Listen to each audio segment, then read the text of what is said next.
গাছের পাতা এমন নাচ করছে, দেখতে অনেক সুন্দর লাগছে। এমন সব সুন্দর ভিডিওগুলো আপনি পোস্ট করতে পারবেন, আপনার প্রোফাইলে কোনো কপিরাইট আসবে না। সোশ্যাল মিডিয়ার অ্যাপস গুলো খুললেই এখন এই ধরনের ভিডিওগুলো আপনারা দেখতে পাবেন।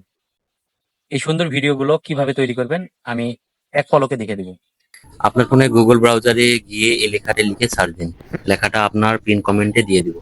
সার্চ দিয়ে অনেক সুন্দর সুন্দর ছবি পাবেন। এখান থেকে সুন্দর আপনার পছন্দের মতো একটি ছবি ডাউনলোড করে নিন। তারপর গুগল ক্রোমের নতুন একটি ট্যাব খুলে পিক্সভার্সি লিখে সার্চ দিন। প্রথমে যে ওয়েবসাইটটি আসবে পিক্সভার্সি এআই, সেটিতে ক্লিক করুন। ওয়েবসাইটটি লগ ইন করা না থাকলে জিমেল অ্যাকাউন্ট দিয়ে লগ ইন বা সাইন আপ করে নিন। নিচের এই অপশনে ক্লিক করে আপনার গ্যালারি থেকে ছবিটি আপলোড করুন। আর ডান পাশে এই খালি জায়গাটি কমেন্ট বক্সে একটি প্রোমোট কোড দিয়ে রাখবো, সেটি কপি করে এখানে পেস্ট করে ক্রিয়েট অপশনে চাপ দিন। কিছু সময়ের মধ্যে তৈরি হয়ে যাবে আপনার পছন্দের ছবি থেকে সুন্দর একটি ভিডিও, যেটি আপনি ব্যবহার করতে পারবেন ফেসবুক বা সোশ্যাল মিডিয়ার যে কোনো প্ল্যাটফর্মে। কোনো কপিরাইট আসবে না। ধন্যবাদ সকলকে ভিডিওটি পুরো দেখার জন্য।